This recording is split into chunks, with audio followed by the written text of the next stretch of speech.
Bienvenidos a esta mesa redonda virtual, donde vamos a hablar sobre España, la Unión Europea y la salud global.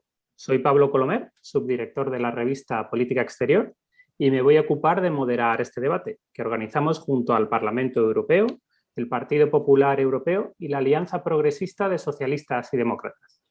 Ayer, 24 de mayo, comenzó la Asamblea Mundial de la Salud, el órgano decisorio de la Organización Mundial de la Salud, de la OMS. Y el primer punto en el orden del día fue, evidentemente, como no podía ser de otra manera, la respuesta a la pandemia de COVID-19. Nosotros hemos querido aprovechar el evento para traer el debate a casa y hablar de los retos relacionados con la salud global desde un punto de vista español y europeo. Desde luego, excusas para hablar de estos temas no hacen falta. El COVID-19 sigue causando estragos en los 5 continentes. Hasta ahora, y según cálculos de The Economist, el exceso de muertes en el mundo a causa del coronavirus podría rondar los 10 millones de personas, 3 veces por encima de los datos oficiales. Ninguna región se ha librado. Ahora vemos, por ejemplo, que el sureste asiático, que había capeado más o menos bien al principio de la pandemia la primera ola, está sufriendo un aumento en los muertos y en los infectados, por no hablar, por ejemplo, del caso de India.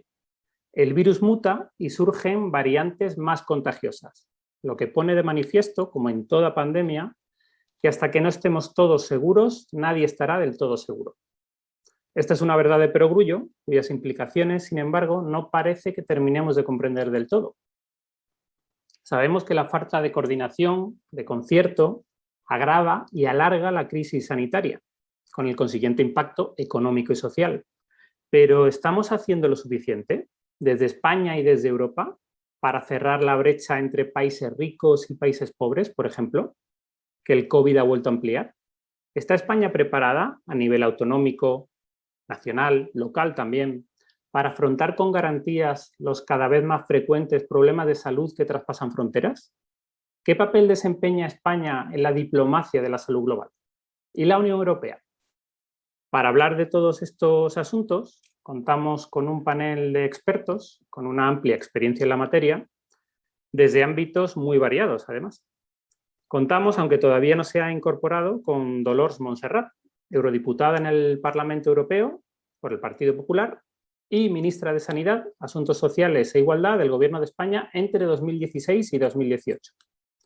También contamos con Nicolás González, eurodiputado en el Parlamento Europeo por el Partido Socialista Obrero Español, por el PSOE, quien en su día fue enfermero en el servicio de urgencias y docente especialista en soporte vital. Contamos también con Vanessa López, directora ejecutiva y cofundadora de Salud por Derecho, una fundación sin ánimo de lucro que defiende el derecho a la salud desde la óptica de la justicia social y la desigualdad. También contamos con Gonzalo Fanjul, director de análisis del Instituto de Salud Global de Barcelona y fundador de Por Causa, una iniciativa centrada en la investigación en políticas y en comunicación contra la pobreza.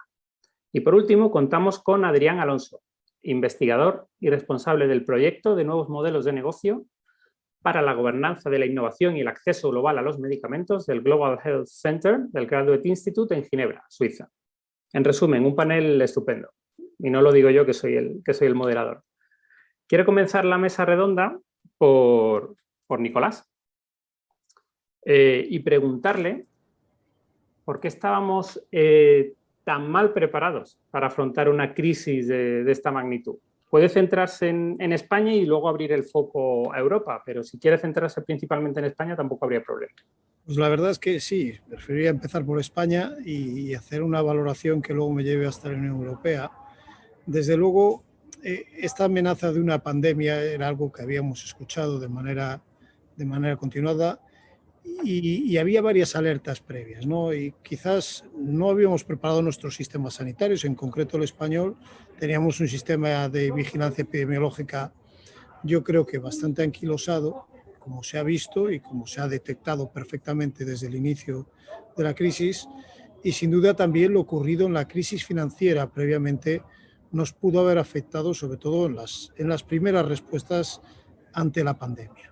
Sin duda, los efectos de la anterior crisis financiera fueron terribles sobre el sistema sanitario, no solo con los recortes en gasto público, sino también con los recortes que luego, derivados de esa pérdida de presupuesto tuvimos en los servicios públicos. Sin duda el servicio sanitario, el sector sanitario, fue uno de los más afectados y los recortes en personal, pero también la falta de inversión en infraestructuras y en tecnología dieron lugar a que tuviéramos un sistema que era muy eficiente en la relación al gasto que dedicábamos y al servicio que daba, pero vivía en una continua situación de estrés. Es decir, yo creo que es algo que caracterizaba nuestro sistema sanitario nacional de salud y era que daba respuesta a los problemas fundamentales, vivía en una situación de estrés continuada y entonces llegó un elemento, vamos a llamarle imprevisto, aunque no totalmente imprevisto,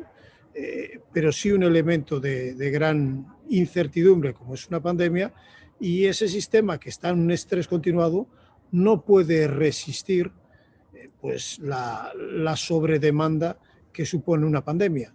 Y desde luego además no tiene las herramientas, no tiene creadas las herramientas necesarias para hacer frente a una pandemia. Esto yo creo que es algo que estamos viendo ahora y que tiene que ser una de las lecciones aprendidas, que no podemos tener el sistema siempre bajo una sobrecapacidad continuada y que además debemos buscar herramientas y soluciones no solo a través de inversiones públicas y de gasto público, sino en crear sistemas que nos permitan hacer frente a amenazas de salud global de manera compartida, ¿vale? No puede ser solo España quien cree pues, bases de datos, por ejemplo, de vigilancia epidemiológica en tiempo real o digitalizadas que nos permitan unos mejores sistemas de información.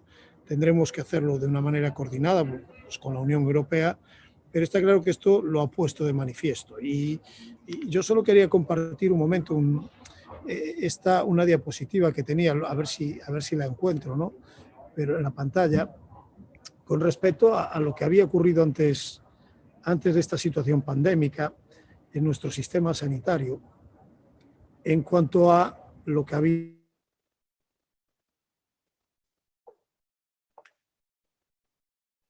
Creo que hemos perdido a Nicolás en ese intento de mostrar el gráfico, pero en cuanto lo recuperemos... A ver. Mientras tanto voy a dar la bienvenida a Dolors Montserrat, que creo que ya se ha incorporado. Sí, creo que hemos perdido definitivamente a... ¿Se ve ahora? Ahora, Nicolás, ya te tenemos de vuelta. No sé qué pasó, que se desconectó y se cayó como todo. Nada, pues estaba haciendo no vuelvo a poner esa diapositiva, que quizás es un cisne negro que tenemos. Es un cisne negro y que viene a mostrar sobre todo la caída, ¿no?, de gasto sanitario desde que se inició la crisis financiera. Por lo tanto, llegamos pues, con el sistema bajo mínimos, muy estresado. Puede decirse incluso que llegó la pandemia en el peor momento para nuestro sistema sanitario.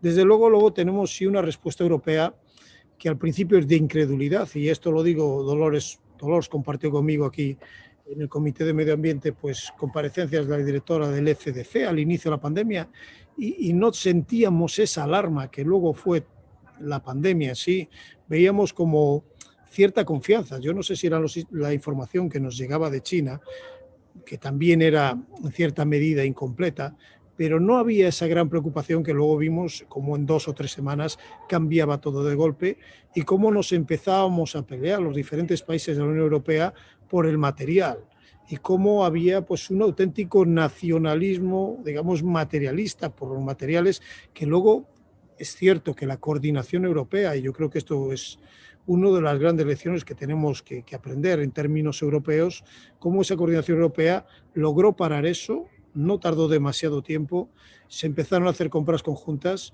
y luego ya se empezó a trabajar pues, en el fondo de recuperación y posteriormente en las vacunas, que yo creo que es algo de lo que hablaremos más a lo largo de este debate, y en lo que no quiero profundizar más. Quería hacer esta primera intervención cortita y dejar paso al resto de panelistas para que vayamos profundizando en todo esto. Muchas gracias.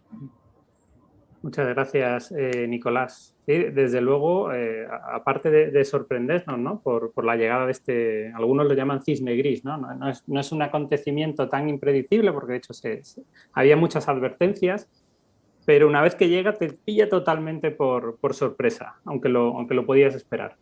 Y nos sorprendió, decía, ese primer instinto nacionalista que se dio en los países de Europa, ¿no? Que todos podemos recordar el caso de Francia y Alemania prohibiendo la exportación de ventiladores y mascarilla a Italia. O sea que la solidaridad europea quedó en esas primeras semanas como muy tocada.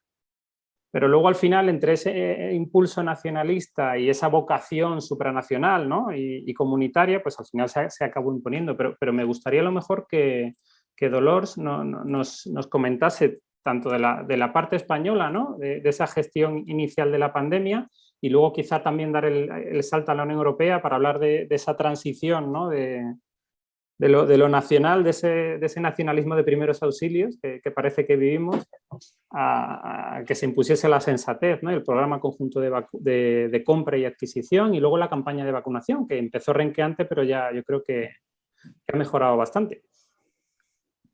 Pues muchísimas gracias, un placer estar aquí con mi compañero Nicolás. A Nicolás y a mí solo nos diferencia que él está en la tercera planta y yo en la 10ª, pero cuando lo he visto que estaba en la tercera, digo, va, que me voy para abajo, y así lo hubiéramos hecho juntos. Pues un placer, de verdad, estar aquí en este evento que ha organizado Nicolás y que habéis organizado todos, para poder, ¿no? hablar de los desafíos de esta futura década. Yo me atrevo a decir que antes de la COVID, Europa tenía muy claro cuáles eran los objetivos de esta próxima década. Pues la lucha contra el cambio climático, que afectaba directamente y que mejoraba directamente la salud de todos los europeos y por lo tanto también del resto del mundo. 2, la transición hacia la era digital y por tanto una economía pues sostenible, una economía circular, una economía pues que hasta ahora estaba basada en producir, consumir y tirar, y ahora pues oye, producir, consumir y reciclar. Y Europa justamente no es un continente de grandes recursos, ni gas, ni petróleo, pues ese waste, ¿no? ese desperdicio, convertirlo en un gran recurso.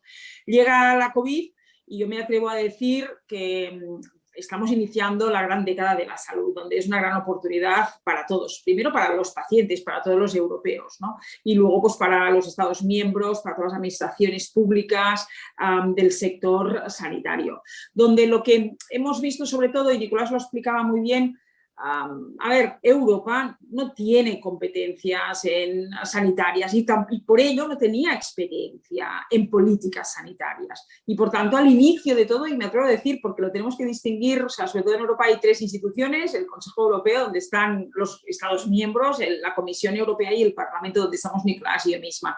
Y donde desde el inicio, tanto el Parlamento como la Comisión tuvimos muy claro que teníamos que afrontar esta pandemia con valentía, con instrumentos y que no nos cogiera, ¿no? con el pie cambiado. Y es verdad que al inicio vimos ese nacionalismo sanitario de algunos Estados miembros, y ahí me atrevo a decir más, pues oye, pues que el Consejo no estuvo a la altura de las circunstancias, donde cada país miraba solo para ellos porque no estaban viendo en global el problema. Pero desde el Parlamento, y Nicolás lo recordará, en enero ya del año 2000, este año no ya, sino del año pasado, ya hicimos un debate sobre la COVID, donde tanto Nicolás como yo participamos en ese debate, y ya dijimos bien claro, debemos prepararnos no solo ya como Unión Europea, sino juntamente con los Estados miembros, y por tanto está claro que nadie está preparado por una pandemia global, una Unión Europea sin competencias, sin experiencias sanitarias, pero que fue capaz en un tiempo récord, gracias al Parlamento y gracias a la Comisión, en un tiempo récord de poner encima de la mesa el plan de vacunas, invertir en la investigación de las vacunas en un tiempo récord. Yo quiero recordar que hace un año estábamos todos confinados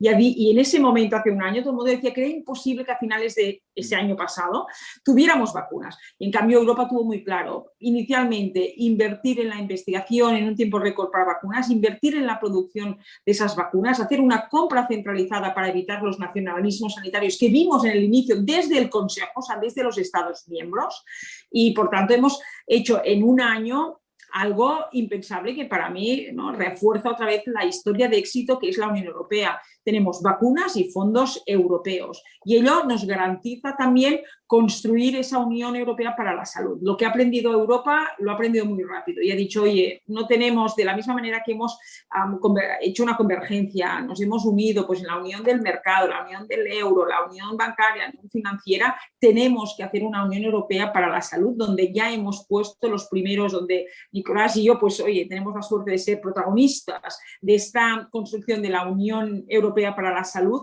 donde ya hemos puesto los primeros instrumentos encima de la mesa. El primero, todo el plan vacunas, por supuesto, pero luego hemos aprobado por primera vez en la historia un programa autónomo e independiente de salud, jamás en la vida lo habíamos tenido, como es el programa European Union for Health, donde antes todo lo que estaba en salud, sobre todo en investigación, estaba dentro del programa Horizonte y ahora tiene un programa separado, con 10 veces más el presupuesto que tenía dentro de Horizonte y para ayudar justamente a la resiliencia de los sistemas nacionales de salud que comentaba Nicolás. Luego pues tenemos el Plan Europeo para vencer el cáncer, un único plan europeo a nivel europeo para vencer el cáncer y para reducir las grandes brechas que existen aún hoy de acceso a los tratamientos por todos los pacientes europeos. Luego pues la nueva estrategia farmacéutica europea, hemos hecho la revisión de los reglamentos, de medicamentos huérfanos y pediátricos, hemos hecho el nuevo programa de investigación Horizonte Europa, que dentro hemos hecho un gran refuerzo a toda la parte salud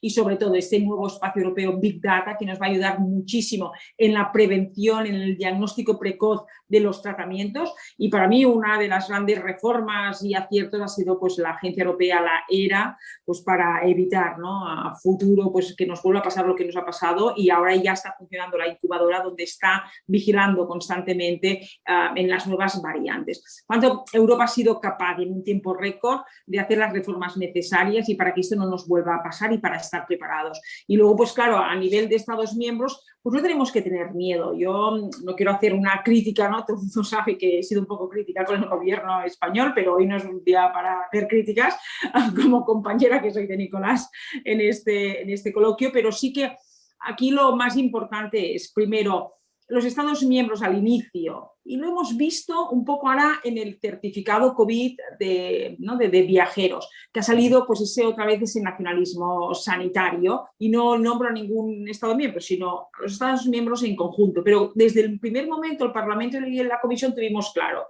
tenemos que construir la Unión Europea para la Salud, tenemos que hacer este certificado COVID pues para armonizar y no discriminar, por supuesto, la movilidad en Europa y garantizar la seguridad a la vez que la movilidad. El Consejo Europeo pues ahí estaba regateando, queriendo descafeinar un poco ese certificado. No, yo aun cuando estén vacunados 2 veces, que pueda yo poner algún tipo de restricción. Hombre, esto no es Europa, pues avancemos. Más yo quizás la crítica mayor que haría a los Estados miembros, y he sido la primera que he dicho que la Unión Europea pues ha pecado de falta de competencia y por tanto falta de experiencia y ello ha hecho que en el control de los contratos con las farmacéuticas ha sido ingenua, pero que todo ello pues lo ha revertido pues con el impulso desde el Parlamento y desde la Comisión, porque desde el Parlamento hemos hecho un control exhaustivo a todo, pues los Estados miembros que no tengan miedo, que no es una entrega de competencias hacia la Unión Europea, sino que es un trabajo coordinado, codo con codo, con la Unión Europea y con la OMS, por supuesto, para que esto nunca más nos vuelva a pasar. Y por tanto tenemos, ¿no?, que preparar nuestra atención primaria, tenemos que mejorar el acceso a los pacientes a todo tipo de medicamentos, tenemos que priorizar más investigación e innovación y, por tanto, reforzar las capacidades de respuesta ante crisis sanitarias. Por ello, por ejemplo, España necesita hacer unas reformas tan importantes como una Agencia Nacional de Salud Pública, un Plan Nacional de Vacunación, no nos conformemos con una estrategia de vacunación, hagamos una ley de pandemia. O sea, de la misma manera que Europa ha hecho esas reformas, hagámoslas también en todos los Estados miembros, ya que estamos hablando de España, pues para estar preparados, ¿no? Y luego la digitalización del sector salud, esencial, porque todo esto hará que nuestro Sistema Nacional de Salud sea sostenible. Yo solo digo una cosa siempre, ¿no? ¿Qué nos diferencia de Estados Unidos? Justamente Estados Unidos con Europa pues compartimos derechos y libertades y la democracia, pero hay una cosa que ellos no tienen y que nosotros sí que tenemos, que es nuestro estado del bienestar, nuestros nuestros sistemas nacionales públicas de pensiones y nuestro Sistema Nacional de Salud Público, que esto hace que sea Europa el continente con mayor esperanza de vida del mundo, el mayor. Y uno se tiene que preguntar, ¿y por qué Estados Unidos en las últimas décadas está bajando su esperanza de vida? Pues quizás porque hay una barrera de entrada al acceso a la prevención, a la promoción de la salud y al acceso a la sanidad. A diferencia de Europa, que es ¿no? el único continente que tenemos este estado del bienestar, lo tenemos que cuidar, que mimar, y ahora es una gran oportunidad con esta década de la salud que inicia Europa, ayudando a los Estados miembros a reforzar sus sistemas nacionales de salud y todos los instrumentos que necesiten. Y que los Estados miembros lo hagan sin miedo, sin decir, ay, no, es que vamos a perder competencias. Si no es una pérdida de competencias, sino un compartir competencias y coordinación para que nunca más nos vuelva a pasar y para que, voy a decir más, Europa hoy es líder en el mundo en la lucha contra el cambio climático, que tanto beneficia a nuestra salud y a la salud del planeta, por supuesto. Europa tiene que ser la líder en el mundo en el cuidado de la salud. Por este gran diferencial que os decía, somos el único continente que tenemos el estado del bienestar. Cuidémoslo, pongamos todas las herramientas encima de la mesa, porque eso también nos fortalecerá en investigación, en acceso para todos los europeos, pero no solo europeos, sino para el mundo, porque hoy estamos demostrando que somos el primer cooperador internacional en exportar vacunas a terceros países, a diferencia de Estados Unidos y el Reino Unido. Por lo tanto, yo creo que hemos hecho mucho trabajo en un año, tenemos que continuar este camino y aquí nos tenéis a Nicolás y a mí para empujar desde el Parlamento. Muchas gracias, Dolors.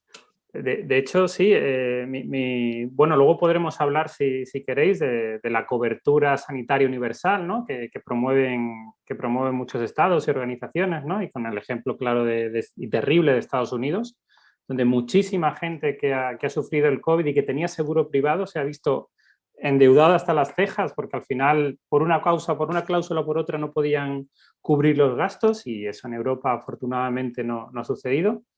Pero quería ahora preguntarle a Vanessa López, por ese momento equivalente, ¿no? que se vivió en el mundo, ese nacionalismo que vimos en Europa también pasó en el resto del mundo, ¿no? con una lucha desesperada por acaparar material médico vital, ¿no? para combatir la pandemia.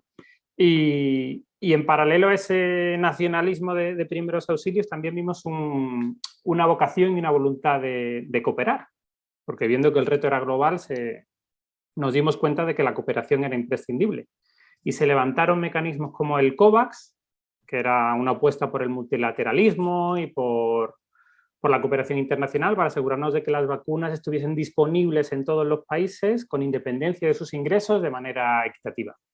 Vanessa, quería preguntarte, ¿está funcionando el mecanismo, aunque sea a una escala menor de la prevista inicialmente?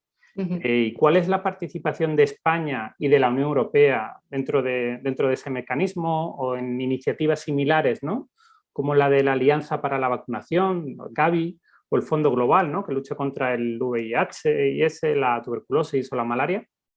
Pero que si quieres centrarte en COVAX, me parece perfecto, ¿no? porque lo mencionaba Dolors, ¿no? que hemos estado liderando, ¿no? esa vacunación internacional, pero no es todo tan bien como lo pinta. Sí, bueno, gracias Pablo y gracias a Dolors, a Nicolás y a Adrián por invitarme a participar en este evento que habéis promovido. Bueno, voy a empezar contestándote, pero también esta pregunta que me haces, Pablo, y mi contestación va a llevarme un poco también a un mensaje como práctico y urgente que me gustaría un poco poner sobre la mesa en estos días, ¿no? porque están tomando decisiones importantes sobre cómo hacer que las vacunas, ¿no? pueden llegar a todo el mundo y cómo aumentar la producción, que es uno de los temas que ahora mismo están sobre la mesa, ¿no? Bueno, efectivamente, y antes también relataba Dolors, ¿no? algunas de las acciones internacionales que licitó la pandemia hace unos meses, aparte de, bueno, pues de que en Europa uno de los mecanismos fue hacer compras conjuntas, ¿no? o hacer inversiones muy importantes de fondos para incentivar y para sufragar la investigación y desarrollo de las vacunas. También efectivamente, bueno, pues Europa fue uno de los continentes o de los países, ¿no? del conjunto de países que lideró la creación de ACTA y por tanto de COVAX, ¿no? Me preguntas, Pablo, si es suficiente. mi respuesta sería que a todas luces no, ¿no? A día de hoy el acceso a las vacunas en todo el mundo está siendo absolutamente desigual. Si más o menos, si miramos a una media en el ritmo de vacunación en los países ricos, venimos vacunando a 1 de cada 4 personas y en los países pobres 1 de cada 500, ¿no? Y efectivamente este nacionalismo de las vacunas que antes se ha mencionado ha hecho bueno, pues que los países que quedan más impactados sean los países más pobres, ¿no? Ahí vemos estados como UK o como Canadá que compraron vacunas para poder inmunizar a 4 veces su población, ¿no? Por tanto, ha sido una actitud de acaparamiento que ha sido muy insolidaria y muy ineficaz. Habría que hacer, ¿no? Yo creo que también habría que hacer un análisis de por qué ha pasado esto, ¿no? Y algunas ideas a apuntar. Yo creo que en los últimos tiempos, ¿no? Se viene hablando de cuál podría haber sido la solución, que por ejemplo, bueno, pues fuera una solución mucho más rápida que ahora, por ejemplo, suspender patentes, ¿no? Que es algo de lo que me gustaría hablar.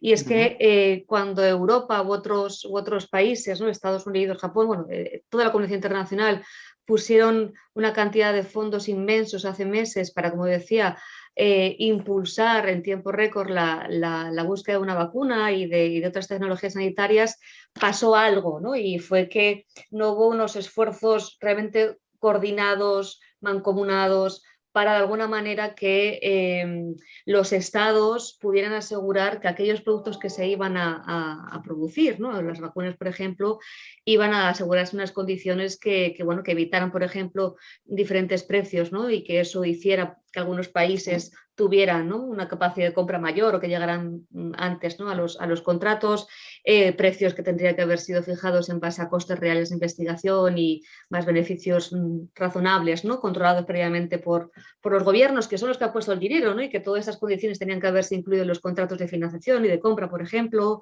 o que de forma preferente, cuando se entregaba esa financiación, se obligaba a las empresas a licenciar, a hacer licencias no exclusivas en lugar de licencias exclusivas que nos han llevado a esa situación de monopolio que la tenemos. Es decir, yo creo que tenemos que aprender de qué cosas no hemos hecho tan bien, en cómo incentivar y en cómo poner inversión pública para el desarrollo de las vacunas y que, bueno, que tendremos que ir ahora sobre la marcha porque parece que queda todavía bastante tarea por delante que tenemos que ir solventando, ¿no?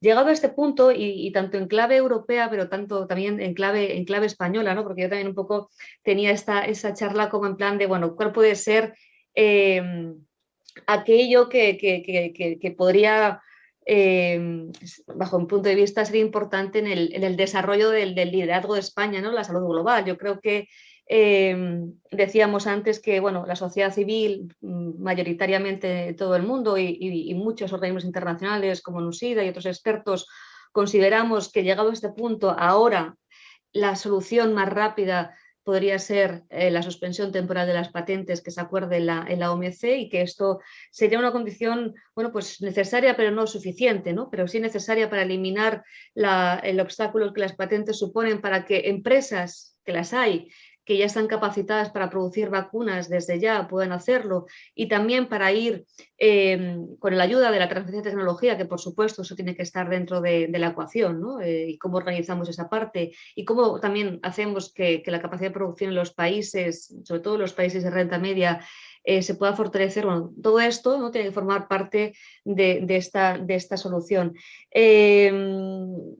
Yo creo que España, ya en la cumbre iberoamericana, fue uno de los primeros países que, bueno, pues que reconoció, ¿no? Que la propiedad intelectual estaba siendo un freno, que no podía ser un freno. A mí yo me puse muy contenta de escuchar al presidente Sánchez hacer esta aseveración y luego posteriormente, bueno, pues apoyó la suspensión temporal de las patentes, incluso el que emitiese un non-paper de cara bueno, pues para ser discutida en la Comisión Europea, perdón, en el Consejo Europeo. Yo creo que ha sido una muestra de liderazgo al que no estábamos acostumbrados tampoco en los últimos tiempos, ¿no?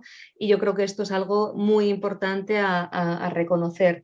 Creo, como digo, que también España tiene que hacer un recorrido un poco mayor, tiene que hacer un trabajo de convencimiento en el resto de los países miembros de la Unión Europea y también de la Comisión, porque esta es una buena solución, no es una buena solución únicamente para el corto plazo, sino también para el medio plazo. Necesitamos que los países, necesitamos diversificar la capacidad de producción de vacunas en todo el mundo para hacer frente, como decíamos, a las necesidades actuales, ¿no? Porque si necesitamos en torno a unos 12 millones de vacunas en 2021 para vacunar al 75% de la población y hasta ahora solo han sido distribuidas 1.700 millones más o menos, hay un problema, ¿no? Un clarísimo de producción, ¿no? Entonces necesitamos soluciones que realmente puedan funcionar en ese sentido, pero también para estar preparadas para bueno, el medio plazo, para seguir lidiando con la COVID, que posiblemente esté con nosotros bastante tiempo, y para otras futuras pandemias, ¿no? Entonces creo que es importante que España haga esta labor de pedagogía y que haga esta labor de articular, no únicamente, ¿no? Si únicamente se adopta en el próximo Consejo de la OMC la suspensión temporal de las patentes, no va a ser suficiente, ¿no? Necesitamos también que países como España, que han hablado de la importancia, como decía antes, de la transferencia de tecnología o de la capacidad de producción, sean capaces también, ¿no?, de articular una respuesta, ¿no?, digamos, que pueda ser implementada, que sea práctica y que realmente pueda maximizar el potencial que pueda tener la suspensión de patentes. Yo creo que este rol que España de alguna manera ha venido jugándolo tiene que continuar ahí. Y luego, por último, para terminar, CITAP, ¿no?, este pool de patentes y de conocimiento y de tecnología que la OMS por estas fechas lanzó hace un año con el objetivo de que se compartiera todo el conocimiento y las patentes para poder bueno, avanzar más rápido en el desarrollo de tecnologías sanitarias. Bueno, hasta ahora es una medida que bueno, tenía muy buena pinta entonces, sigue teniendo muy buena pinta ahora, mucho sentido, pero que hasta la fecha ninguna compañía farmacéutica, ningún centro de investigación relevante ha puesto, ¿no?, ninguna tecnología ahí. Parece que va a ser relanzada de nuevo. Esperemos que España, ¿no?, que yo creo que esa es la intención, va a sumarse a CITA para este instrumento, pero más allá del respaldo político, que es muy necesario, necesitamos también que España pueda jugar un liderazgo aquí. Y desde el CSIC, hay, por ejemplo, bueno, hace algunos meses, ¿no?, en el mes de julio, si no me equivoco, se lanzó un test diagnóstico de antígenos, parece ser con una efectividad tremenda, licenciada en no exclusividad para una empresa española. Bueno, pues esto podría ser un producto que España, que el CSIC, podría poner en CITAP, a disposición de toda la humanidad. Si España no tiene la capacidad, si el CSIC no tiene la capacidad de buscar otros licenciatarios para poder aprovechar esta tecnología, pongámoslo en CITAP y que el trabajo lo haga el propio CITAP, ¿no? Algo similar podría hacerse con la vacuna, todavía está en desarrollo, de enjuanes, ¿no?, una vacuna intranasal que, si realmente se muestra efectiva, podría ser de las mejores vacunas del mundo, porque evitaría la transmisibilidad, ¿no?, cosa que ahora no pasa con el resto de vacunas. De nuevo, el liderazgo español podría verse reflejado si esta vacuna, en lugar de licenciarse en exclusiva a una compañía como BioNTech o como cualquier otra, de las que hemos visto, ¿no?, que han estado bueno, trabajando con AstraZeneca u otras muchas, de nuevo se pone en abierto en CITAP para beneficio de toda la humanidad, ¿no? Esto, bueno, en el caso de que fuera realmente efectiva, ¿no? O no con el resto de las dos otras vacunas que también están en fase de desarrollo en España. Con esto ya termino, quiero decir, creo que España ahora mismo está en relación al acceso a las vacunas de la COVID y el acceso a las tecnologías de la COVID, creo que está en una posición muy valiente, muy aventajada y que nos gustaría que continuara y que en términos prácticos, como digo, pasa, ¿no?, por seguir apoyando la suspensión de patentes, por hacerla efectiva, por acompañar a todos los organismos internacionales y formar parte de todos aquellos foros, ¿no?, en el que tendrán que ver cómo esto se puede llevar adelante de manera operativa. Y por otra parte, CITAP, ¿no?, con ese respaldo político, pero de manera práctica, poniendo tecnologías sanitarias que el CSIC está desarrollando y que podrían ser muy efectivas y que podrían, bueno, pues realmente ser una contribución única para luchar contra la pandemia. Muchas gracias, Vanessa. Además, por ser tan específica, ¿no?, de aterrizándolo en ejemplos concretos y en pasos concretos que podría dar tanto España como también la Unión Europea, ¿no?, para para una mejor lucha, ¿no? contra esta pandemia. Quería ahora abrir un poco más todavía el foco, ¿no? Hemos estado hablando de España, de la Unión Europea y hablar a nivel general, ¿no? Porque ha habido y sigue habiendo, ¿no? una geopolítica de la pandemia. Las grandes potencias, todas, han hecho del desarrollo de la vacuna una cuestión de prestigio nacional. Podemos pensar en China, en Estados Unidos, en Rusia, en Reino Unido, pero también en la Unión Europea, ¿no? Y luego se ha utilizado esa distribución de vacunas para ganar puntos diplomáticos con aliados, con posibles socios. Y quería ahora preguntarle a Gonzalo Fanjul ¿en qué papel deja esta diplomacia de las vacunas al multilateralismo? Y en paralelo, y relacionado con esto, ¿cómo queda, ¿no? ante esta geopolítica de las grandes potencias la Organización Mundial de la Salud, que se ha convertido en un campo de batalla más? No solo por su investigación sobre el origen de la pandemia, sino por la salida y luego entrada de Estados Unidos, ¿no? La acusación de imparcialidad, etcétera. ¿La organización ha tenido un papel digno? ¿Es necesario reformarla, dotarla de más medios? Muy bien, pues muchas gracias y muy buenas tardes y gracias en primer lugar por la invitación. Y me disculpo porque me expreso con un poco de dificultad, pero espero que se me entienda bien. Pero mi sensación es que en términos geopolíticos, cuando uno amplía el foco, nada ha cambiado esencialmente con COVID, es decir, no hay elementos que sean esencialmente diferentes en esas relaciones. Lo que sí creo es que COVID ha acelerado como una suerte de ha funcionado como una suerte de acelerador de tendencias que estaban ocurriendo previamente, ¿no? Algunas de las cuales son de enorme preocupación y lo que hacen es la necesidad al mismo tiempo de acelerar la respuesta, las salvaguardas que estábamos tratando de introducir para frenarlas o para corregirlas, ¿no? Y me gustaría repasar brevemente algunos de estos elementos que tienen que ver con las preguntas que me hacías, Pablo. Hay uno fundamental relacionado con la desigualdad. Lo hemos tocado de maneras muy diferentes, que tiene COVID ha sido, si existe una especie de estudio de caso de laboratorio de todo lo que ocurre mal en el reparto de oportunidades y de derechos en el planeta en este momento, ¿no? Desigualdad en el acceso a vacunas, tratamientos y diagnósticos, con lo que constituye de facto una apartheid inmunitario, en donde regiones como Europa se están planteando vacunar a niños de 12 años cuando médicos al otro lado del estrecho no tienen la posibilidad de hacer frente a una vacuna básica para ejercer su trabajo. Desigual impacto en diferentes grupos de población, no solo en términos globales, cómo ha afectado esto. Antes mencionabais el cálculo que ha hecho The Economist, por ejemplo, de las muertes añadidas relacionadas con COVID. Hay un elemento fundamental de inequidad asociado a las muertes evitables que COVID ha provocado, pero también hay un elemento, yo diría que absolutamente clave dentro de nuestros propios países, ¿no? Las comunidades más vulnerables, comunidades migrantes, familias monoparentales, familias en situación de pobreza, sin posibilidad de distanciamiento social, se han visto mucho más castigadas, ¿no? Y desde luego hay una desigualdad en lo que tiene que ver con la respuesta, ¿no?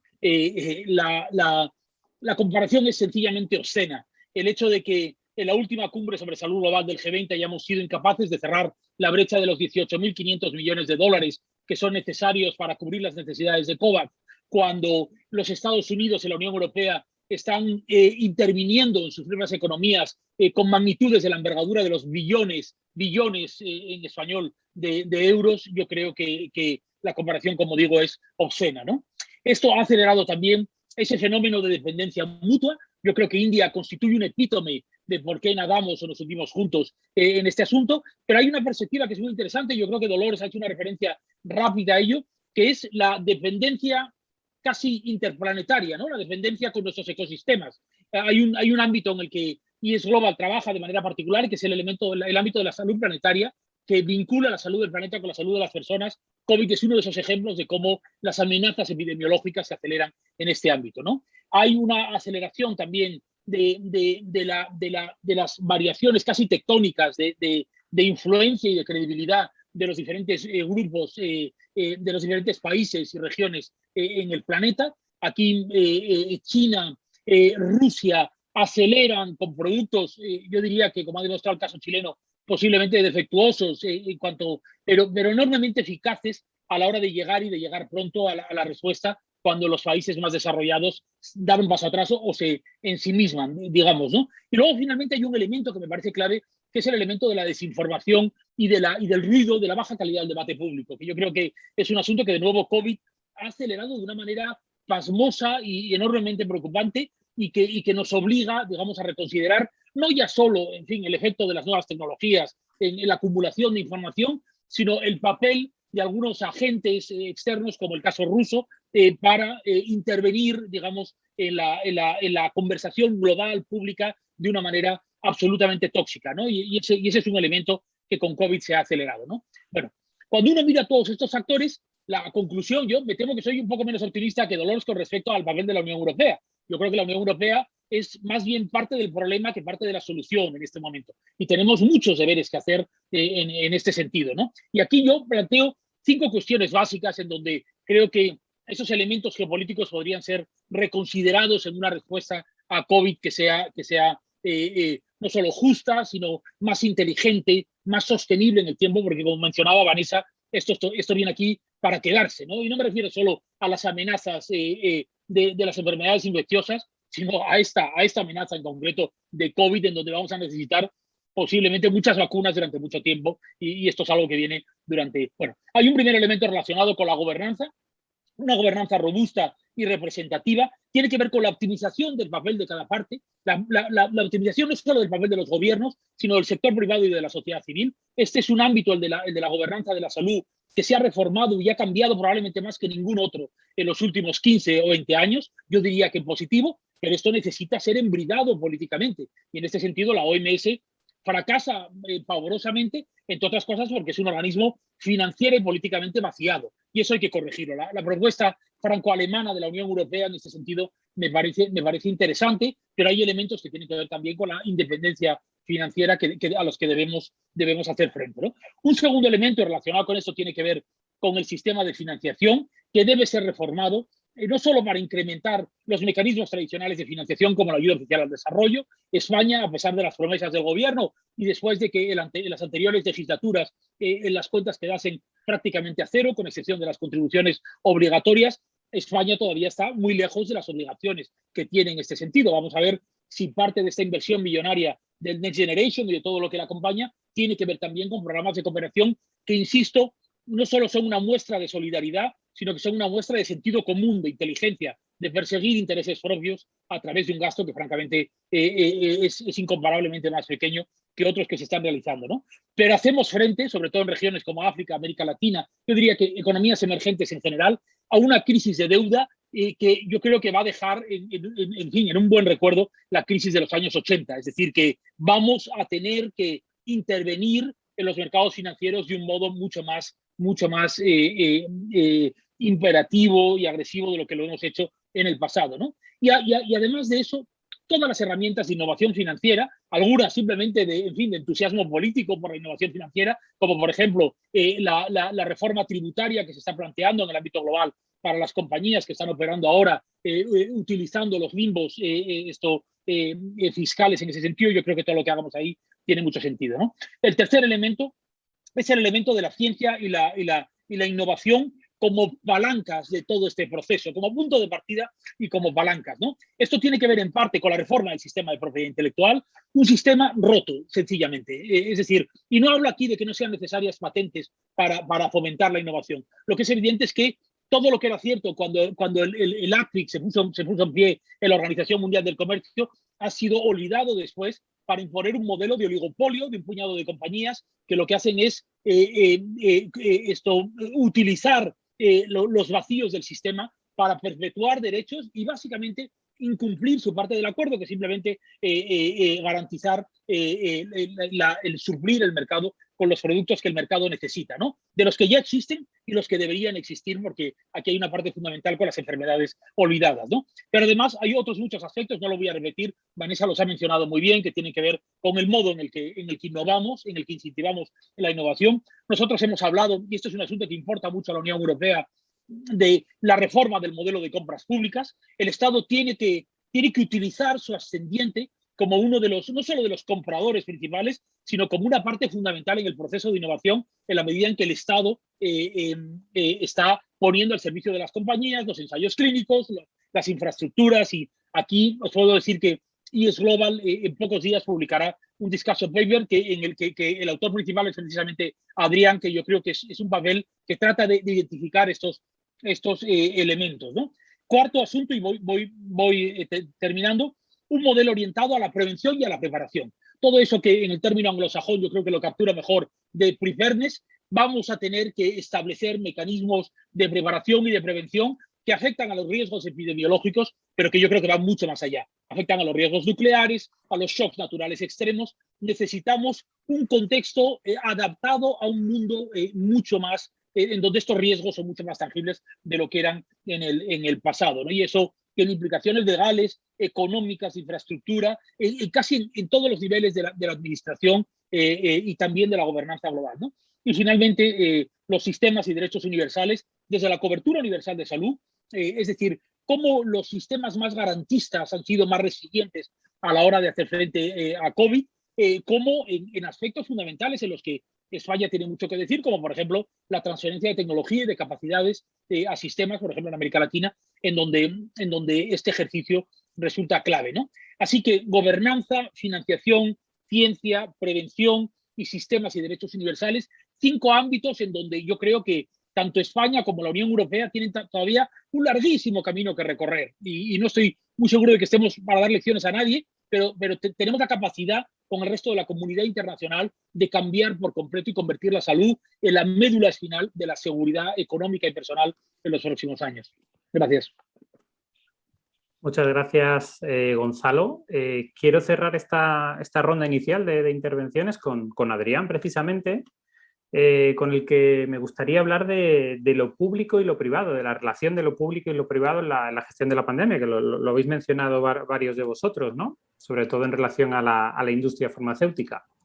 Porque, como decía, creo que Dolors o Gonzalo, al principio de la pandemia, la comunidad científica predijo que tardaríamos mínimo 18 meses en desarrollar vacunas, ¿no?, contra el COVID-19. Y el calendario se acortó de manera extraordinaria, ¿no?, llevando en paralelo, ¿no?, y simultáneamente varios procesos, ¿no?, complejos. Y gracias a ese esfuerzo conjunto entre estados y compañías farmacéuticas, con el Estado en el papel de no reparar en gastos, ¿no?, y de inyectar muchísimo dinero no solo en investigación, sino en innovación, sino también en producción. Quería preguntarle a Adrián si ha cambiado la relación entre la industria farmacéutica y los estados a raíz de esta pandemia. Si está pesando más en una industria, ¿no?, que es de capital privado, la necesidad de lavar una imagen pública muy dañada, ¿no?, en los años previos a la pandemia, o esa necesidad ese más que necesidad imperativo, ¿no?, de maximizar beneficios. Que algunas compañías han decidido vender las vacunas a precio de coste, pero la mayoría se ha negado a la transferencia tecnológica, ¿no? De sus... ¿Cómo ves toda esa relación, ¿no?, entre lo público y lo privado?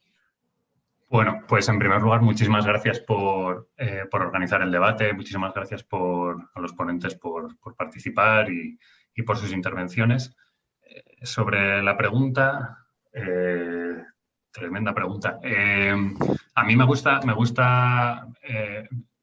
enfocar este tema de la relación entre lo público y lo privado, y sobre todo la relación entre la industria farmacéutica y el sector público y la generación de bienes públicos como el conocimiento científico, con una lente de salud global, es decir, entender las distintas interconexiones que hay entre los distintos actores, tanto públicos como privados, como nacionales, supranacionales, infranacionales, relacionados con la salud directamente no relacionados, y cómo todo eso trabaja de una manera muy caótica y muy compleja para dar lugar a unos resultados en salud, ¿no? Creo que entendiendo el rol que tienen las administraciones públicas y el sector público, tanto dentro de los estados como en organizaciones multilaterales y supranacionales como la Unión Europea,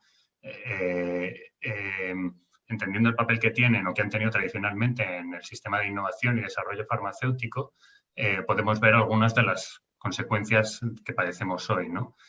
Vanessa y Gonzalo han hecho muchas reflexiones sobre el sistema de patentes, el sistema de innovación, la distribución justa o no equitativa o equitativa de recursos sanitarios y de las consecuencias que eso tiene tanto en la salud como en la economía, como por ejemplo en la política industrial y la generación del conocimiento, ¿no?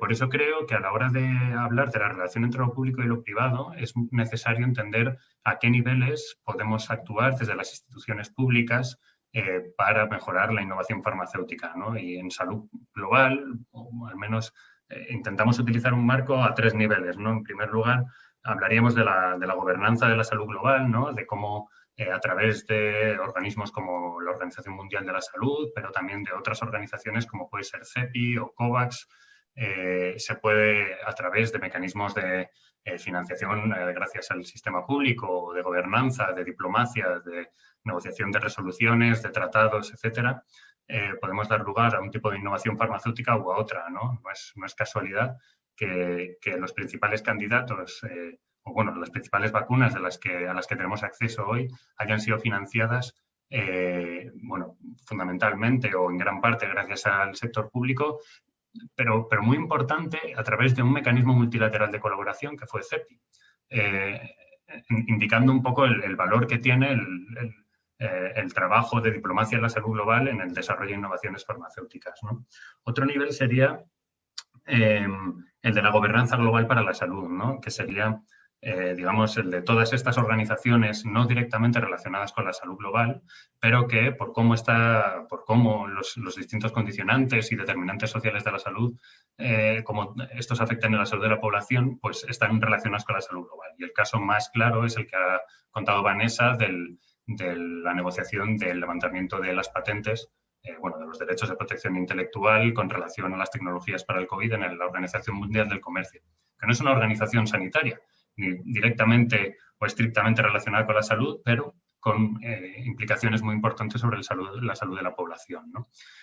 Sobre la innovación y el levantamiento de los derechos de propiedad intelectual, es muy importante recalcar que históricamente las patentes y la protección de la propiedad intelectual no era recogida por la legislación de propiedad intelectual de los principales países innovadores actuales, es decir, Estados Unidos o España, la Unión Europea no recogían las patentes hasta muy recientemente, hasta la armonización propuesta por la organización, bueno, y la creación de la Organización Mundial del Comercio en los años 80 y 90 en adelante, ¿no? Por tanto, es importante decir que este mantra repetido 1000 veces de que más protección y más propiedad intelectual equivale a más innovación y a más transferencia de tecnología no es, al menos no parece demostrarse. Y por tanto, como dice Gonzalo, hay que replantearse los criterios de patentabilidad, las implicaciones de las patentes y la propiedad intelectual en la innovación farmacéutica y en la salud pública, ¿no? Porque nadie nos puede negar que cabe la posibilidad de que levantando ciertos secretos industriales, secretos comerciales o diseños industriales, pueda haber alguien en un país que ahora mismo está trabajando en una compañía farmacéutica que desarrolle un mecanismo innovador para fabricar una de las vacunas para el COVID, que ahora mismo no tiene acceso a esa información porque está protegida no solo por las patentes, sino por los diseños industriales, los secretos comerciales, etcétera, etcétera. Es decir, que más patentes no siempre equivale a más innovación. Y finalmente, otro nivel de actuación de los poderes públicos en la salud global sería el de la gobernanza para la salud global y cómo a través de iniciativas locales, regionales, nacionales y supranacionales se pueden desarrollar políticas públicas que lo que hagan, bueno, normalmente se ha llamado arreglar los fallos de mercado, pero bueno, últimamente parece que lo que coge más momentum es hablar de co-crear y conformar mercados innovadores, ¿no? Que, por ejemplo, lo que ha dicho Vanessa, que a través del mecanismo SITAP, la investigación y desarrollo hecha en España pueda ser accesible y disponible para países de ingresos medios y bajos, sin tener que preocuparse por derechos de propiedad intelectual, ni por los tiempos que suelen tardar en llevar un medicamento al mercado, es una forma en la que las políticas públicas condicionan el desarrollo de de los mercados, en este caso del mercado farmacéutico, de la innovación farmacéutica. Entonces, a través de estos tres niveles se puede hablar de cómo la administración pública puede desarrollar una serie de políticas públicas farmacéuticas que condicionen y dirijan la innovación farmacéutica en pos del bien común, en pos de la equidad y de la protección y la disminución de las desigualdades en salud. Me encanta que se discuta sobre salud global en España y el papel que tiene, por ejemplo, España participando de SITAP o incrementando la financiación a la Organización Mundial de la Salud, etcétera, etcétera. Y a nivel europeo, Dolors ha mencionado el desarrollo, bueno, el actual desarrollo de HERA, de la Agencia para la Preparación frente a Epidemias, que intenta emular la agencia estadounidense BARDA, ¿no? A la cual habría que añadir mecanismos para que futuras innovaciones que sean desarrolladas en Europa puedan ser accesibles y asequibles para los países de ingresos medios y bajos. Este mantra que repetimos de no estaremos todos a salvo hasta que todo el mundo esté a salvo, ¿no? Esto tiene que servirnos para mejorar el sistema en el futuro. Si seguimos repitiendo los mismos errores de falta de acceso, de falta de protección de la propiedad intelectual, etcétera, seguiremos cometiendo los mismos errores. Si la Unión Europea desarrolla mecanismos para que la financiación de la investigación y desarrollo públicas desde la Unión Europea vaya condicionada a mayor transparencia en los contratos, mayor transparencia en la fijación de precios, mayor transparencia en los costes de investigación y desarrollo, licencias voluntarias no exclusivas, etcétera, etcétera, no ejecución de derechos de propiedad intelectual en determinadas regiones. Compra pública, como bien ha dicho Gonzalo, ¿no? Hay una serie de herramientas públicas que podemos utilizar desde todos los niveles de gobernanza pública para mejorar la salud de la población a nivel global. No solo preocupándonos de la salud de los españoles, en este caso, no solo preocupándonos de la salud de los europeos, sino entendiendo que la mejora de la salud de todo el mundo, de todo el planeta, afecta también y mejora la salud de, pues en este caso, de los españoles o de los europeos, ¿no? Y un último punto es expandir esta visión de la salud global como algo que afecta solo a la salud de las personas para ampliarlo, como decía Gonzalo, a una visión más compleja de entender que igual habría que revisar qué tipos de contratos tenemos con distintas industrias farmacéuticas en relación al impacto ambiental que este supone, ¿no? La relación que tiene la fabricación de antibióticos y el incremento de la resistencia a antibióticos en determinadas regiones del mundo, la huella ambiental que transportar medicamentos fabricados en regiones que están a miles de kilómetros de aquí hasta que son dispensados en una oficina de farmacia comunitaria en un entorno rural en España, ¿no? Creo que incorporar una visión de medio ambiente en la innovación farmacéutica también es necesario y además es parte de la estrategia farmacéutica europea para hacer que Europa crezca y España crezca de una manera, bueno, que no sea como se ha estado defendiendo hasta ahora, desde que yo soy joven y solo recuerdo las llamadas al libre mercado y la no intervención. Yo creo que merece la pena recuperar la visión de un Estado que sea capaz de co-crear y de redirigir, de inclinar el terreno de juego en una determinada dirección para mejorar la vida de todos. Muchas gracias, Adrián.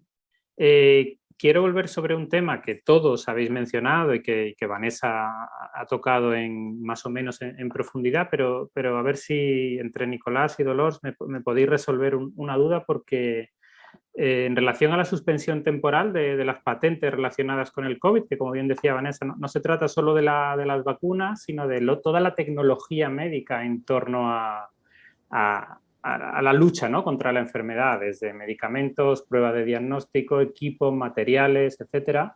Se está pidiendo que la suspensión sea por un periodo de por lo menos 3 años. La propuesta la han copatrocinado creo que 62 países en la Organización Mundial del Comercio, pero la apoyan más de 100, incluido Estados Unidos, que se sumó hace poco, ¿no?, con el anuncio de Biden, de su presidente. También lo apoyan China y Rusia. Y creo que el Parlamento Europeo debería votar una resolución específica de apoyo a la propuesta, pero la Comisión está paralizando las negociaciones. O sea, ¿por qué Europa no que parece que ha perdido pie, ¿no?, en esta propuesta, que es verdad que no es la panacea, evidentemente, que al final hay que hacer más incidencia en la producción local, pero ¿por qué la Unión Europea no se termina de sumar a esta propuesta? No sé si alguno de los dos, Nicolás o Dolors, me podríais ilustrar. Si quieres voy empezando. Espera. Sí, di tú, Nicolás, y luego yo, no te preocupes. Vale, voy empezando. En primer lugar, sí que es cierto que aquí se discute mucho sobre esto. Es decir, en el Parlamento hemos discutido, incluso hasta a veces se han metido enmiendas en informes que no tenían nada que ver para luego quizás sacarnos los colores a otros grupos, cuando la enmienda, por ejemplo, hubo una enmienda que era, se metió una enmienda para la liberación de las patentes en el certificado digital, con lo cual no tenía sentido regular, era un poco una enmienda trampa. Pero si vamos a la parte digamos, importante y clave, está claro que hay diferentes posiciones. La primera es suspender las licencias, vale, es decir, es necesario. Yo de entrada creo que sí, creo que es importante dar este paso. Probablemente esto no solucione nada en el medio plazo, perdón, en el corto plazo. Posiblemente lo solucione en el medio y largo plazo, pero esto ha venido a quedarse, lo dijo Gonzalo, también lo dijo antes Vanessa. Vamos a tener un tiempo con esta pandemia y con otras, probablemente con otras amenazas en el futuro, y también es bueno que vayamos ensayando soluciones de una manera global en esa gobernanza de la que hablábamos antes. Pero claro, si nos quedamos solo ahí, corremos el riesgo de que abrimos, liberamos, digamos, la propiedad intelectual, pero si no hay una transferencia de tecnología, si no hay una confianza entre diferentes partenariados, no solo en Europa, sino con otros países en vías de desarrollo, sabemos que hay posibilidades de fabricación de vacunas en África, en Asia, en diferentes factorías que necesitan esa transferencia de tecnología y esa posibilidad de que se haga. No trabajemos solo en una dirección, trabajemos en varias direcciones y abramos esta posibilidad en todas las direcciones posibles, pero también confiando en aquellas soluciones que nos hemos dado. Es decir, pues COVAX es una solución también que debe ser explorada hasta el máximo. El otro día hablaba con Chrysula Zakharopoulos, que es una diputada de aquí del Parlamento Europeo, que es la vicepresidenta de COVAX, que claro, está muy preocupada porque parece como se empieza a ver como COVAX como un evento de fracaso. Y no, a COVAX yo creo que queda un gran recorrido. Por tanto, yo creo, CITAP, el otro día me reunía, gracias también a una intercesión de Adrián con gente de CITAP para que van a relanzar este día 28 en el curso de la Asamblea de la OMS todo lo que tiene que ver con CITAP, porque también creo que merece ser apoyado esta solución y que haya gobiernos que confíen en que tecnologías hechas y soportadas de modo público puedan también ser abiertas y compartidas con otros países, porque me parece importantísimo trabajar en estas diferentes soluciones, no solo en la parte de la vacunación, también en las posibilidades de diagnóstico rápido. Y en cuanto a la propuesta de Biden, yo aquí quería señalar una cuestión, es decir, está muy bien que Estados Unidos lance esta propuesta y que esté de acuerdo en abrir las licencias y en compartir tecnología, me parece importante, pero la administración americana hasta lo de ahora no permitió esto. Es decir, hubo un cierto también nacionalismo de vacunas. El America First de Trump, Biden tiene sus matices, pero en esto de las vacunas pues sí que lo ha llevado, y en cambio Europa ha exportado muchas vacunas. También es cierto que las europeas han exportado en términos de acuerdos comerciales. Muchas de ellas no son, no en términos humanitarios, pero bueno, el principal contribuyente de COVAX no deja de ser la Unión Europea. Entonces yo creo que debemos explorar todas las posibilidades, y en cuanto a la resolución que se está negociando para el mes que viene, yo creo que vamos a llegar al acuerdo en este Parlamento de que se abran. Esto ya lo Dolors matizará desde el punto de vista de su grupo, pero de mi grupo sí que estamos de acuerdo en esa condición de explorar, es decir, para llegar a acuerdo, de explorar todas las posibilidades. Creemos que esa es una de las salidas, no decir, bueno, pues vamos a empeñarnos, que yo creo que es necesario, en abrir patentes, en abrir las licencias, pero no desdeñemos todas las otras posibilidades que hay asociadas o que son también, aunque me parece que el tema de abrir las licencias temporalmente también es un buen ejemplo para otras soluciones de salud global, pero sin desincentivar, digamos, la iniciativa privada a la hora de conseguir avances en este campo, por ejemplo el farmacéutico. No debemos desdeñar eso porque también lo recordaba Adrián antes, bueno, en gran medida estas vacunas fueron hechas gracias al apoyo público y esto también debemos tenerlo muy claro. Es decir, cuando hablamos de CEPI, de Gavi, de todas estas organizaciones, debemos siempre poner claro que el apoyo público fue fundamental. Y paro aquí. Muchas gracias, Nicolás. Dolors, me imagino que tienes cuántos puntos, ¿no? que matizar o que añadir. Sí, bueno, os voy a dar mi punto de vista y también del Partido Popular Europeo. O sea, como ha dicho Nicolás, sí que ¿no? un grupo pues, puso dentro de una resolución que nada tenía que ver, que era justamente una resolución muy bien trabajada, que era sobre el SIDA en el mundo, pues bueno, se coló ahí una enmienda del tema, ¿no? Se utilizó el SIDA para poner una percha del tema de la liberalización de las patentes cuando todos los diputados sabíamos que iba al próximo pleno, ¿no? Y no se quisieron esperar y es verdad que ahí se mostró perfectamente partido en dos el pleno del Parlamento porque se ganó esa enmienda a favor de la liberalización de las patentes por 9 votos. El Partido Popular Europeo votó en contra. O sea, nosotros sí que con eso sí que somos muy tajantes. Nosotros consideramos que la liberalización de las patentes hará que se frene en seco la investigación y que nadie querrá dedicar ni tiempo ni dinero a salvar vida en los próximos años y que el sector público solos no lo podremos hacer.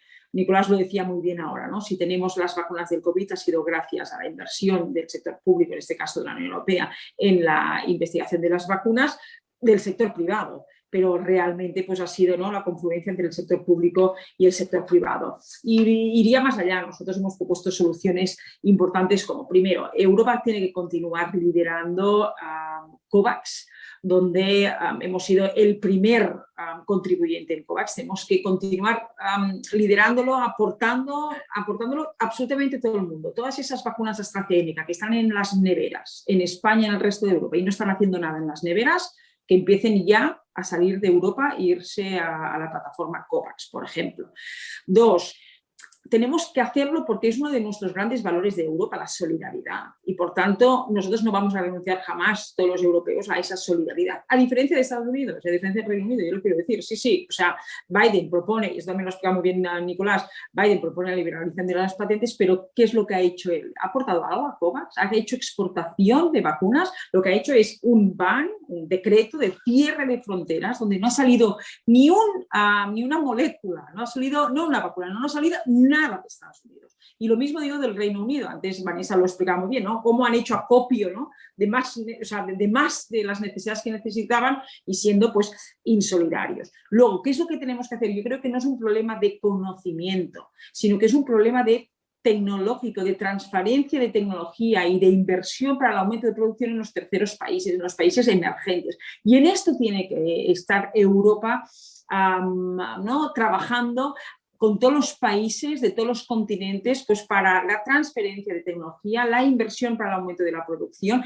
apoyar a más acuerdos de licencias voluntarios para que se puedan producir estas vacunas, porque no nos engañemos, yo también lo quiero decir, si hiciéramos una liberalización de patentes, ¿cuál es el tercer país fuera de Estados Unidos y de Europa que puede producir? Sería China y Rusia, sí, India, y que son países que lo utilizarían para ejercitar su influencia geopolítica a nivel global.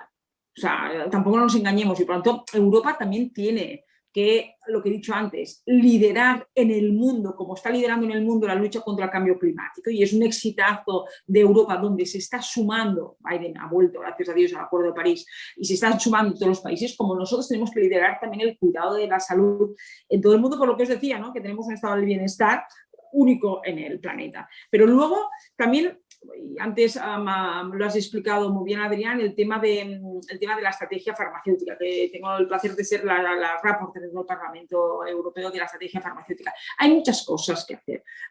Tenemos la estrategia farmacéutica, sobre todo en los grandes objetivos. Primero es poner el paciente en el centro de nuestras políticas sanitarias, pero sobre todo también resolver necesidades médicas no cubiertas. ¿Quién habla de las enfermedades raras? ¿Quién investiga las enfermedades raras? 7.000 enfermedades raras en el mundo, por tanto en Europa. ¿Quién investiga? ¿Quién les está dando una solución? ¿Vamos a liberar las patentes? ¿Es que hay alguien que si ya no investigan, imaginémonos si van a investigar. ¿Qué va a proponer la estrategia farmacéutica? Justamente incentivar desde el sector público la investigación en las enfermedades raras, porque les tenemos que dar a esas personas que no tienen esa necesidad cubierta una cobertura. ¿Y quién habla de las resistencias antimicrobianas, que es un gran desafío que tenemos encima de la mesa? ¿Quién está investigando? ¿Alguien puede explicar que realmente, sobre todo, toda la investigación en nuevos antibióticos está en la pequeña y mediana empresa, tanto europea como del mundo, pero sobre todo europea? Pequeña y mediana empresa que tienen mucha dificultad en el acceso al mercado global y que estamos pagando un antibiótico a 0,60 céntimos, cuando es una necesidad global para todo el mundo. Hoy en día todas las enfermedades, en algún momento dado de la enfermedad, te recetan un antibiótico. Y estamos teniendo un problema global, que no hay solución, que no hay investigación. Vamos a liberalizar las patentes. La gente dice, no, solo hablamos vacunas. Sí, vacunas han fallecido millones de personas en el mundo, 700.000 europeos, pero es que cada año fallecen en Europa 1,5 millones de personas con cáncer. El cáncer infantil, otra necesidad médica no cubierta. ¿Quién investiga en el cáncer infantil? Les tenemos que ayudar. Entonces, y ahí te pongo neurodegenerativas, Alzheimer. Te pongo todo el tema de la salud mental. Detrás de esta pandemia han nacido dos otras pandemias, la pandemia de necesidades económicas y sociales y la pandemia de salud mental. Todas las neurodegenerativas, Alzheimer. El otro día estuve en la plataforma que ha iniciado, ¿cómo se llama? Los de Suiza, ¿cómo se llaman? Ya me saldrá. Donde lo que quieren es hacer una plataforma a nivel global donde estemos todos para luchar contra el Alzheimer. ¿Por qué no optimizamos recursos? ¿Por qué todo el mundo quiere su unidad de servicio investigando sobre el Alzheimer en todos los hospitales europeos, hospitales del mundo? ¿Por qué no optimizamos esto? ¿Y por qué no realmente? O sea, yo creo que el problema no es la patente en sí misma, sino que miremos de forma global todos los retos que tenemos por delante. Porque si mañana liberalizamos las patentes, en las variantes nuevas del COVID, ¿quién va a pagar los ensayos clínicos para las nuevas variantes? Yo lo quiero saber, alguien me lo tiene que explicar. O sea, si hemos visto como el Consejo Europeo, y vuelvo a hablar del nacionalismo sanitario, no de la Comisión, no del Parlamento, Consejo Europeo, donde nos han dicho que no a los PCRs gratuitos. O sea, ni siquiera han tenido la capacidad los Estados miembros de poner encima de la mesa la posibilidad de que volvamos a armonizar una única Europa y pongamos los PCRs gratuitos o para las personas más vulnerables, porque si no va a haber los más vulnerables que van a ser discriminados. A lo mejor un estudiante Erasmus que no ha sido vacunado por edad tal cual, aún no ha sido vacunado aún, y no se puede pagar el PCR, que no le pagamos. O sea, entonces yo creo que es un momento muy complejo de la historia, de la humanidad, donde en momentos complejos no hay soluciones fáciles y así liberalizamos, porque tenemos que mirar muchísimas necesidades médicas no cubiertas y que las tenemos que mejorar. Yo misma en la estrategia he puesto el rolling review como ya una medida, ¿no? O sea, de la misma manera que la vacuna, estamos haciendo un rolling review constante en la Agencia Europea del Medicamento, pues que también con los grandes medicamentos que afectan a la gran población, que sean de emergencia o no de emergencia, como puede ser un Alzheimer, pues rolling review, o por ejemplo, que la revisión, o sea, que la validación automática de un medicamento para la EMA, que se hace cada 5 años y que acostumbra a ser automática, que no se haga, que se haga realmente una revisión. ¿Qué valor da ese medicamento al paciente? La verdad es que está curando, la verdad es que se tiene que mejorar, la verdad, o sea, pongamos controles. ¿Y qué es esto de que haya una Agencia Europea del Medicamento y hay 27 agencias nacionales que está bien que existan, pero que realmente hay una diferencia y unos gaps brutales de tiempo y de acceso al medicamento? O sea, tú ves que la Agencia Europea del Medicamento, os pongo un ejemplo, 2019, medicamentos huérfanos, en la Agencia Europea del Medicamento aprueban 109, aprobados por España a cabo de 2 años, 50, en el mercado 30. ¿Qué le decimos al paciente? ¿Qué le decimos? ¿Cómo puede ser que la Agencia Europea del Medicamento haya aprobado y no lleguen al mercado? Hay muchas cosas que no solo son patentes y quizás ahí en eso estamos de acuerdo con Nicolás, ¿no? Que Nicolás decía, no solo miremos, ¿no?, la liberalización, él está a favor de la liberación, yo no, pero él decía, pero miremos más cosas, más instrumentos. Hay muchas cosas por hacer que se pueden hacer y que no hace falta quizás ir, ¿no?, a liberalización, y frenaremos en seco todo tipo de, es nuestra opinión, del Partido Popular Europeo, vamos a frenar en seco la innovación. Hay muchísimas cosas que hacer. Lo primero, cooperación internacional, solidaridad europea a tope con COVAX. Todas las vacunas que están de AstraZeneca en las neveras, por favor, y si no se van a utilizar, que empiecen ya, que no tengamos, o sea, ¿no? Estamos teniendo sobrante cuando hay en el mundo faltan vacunas.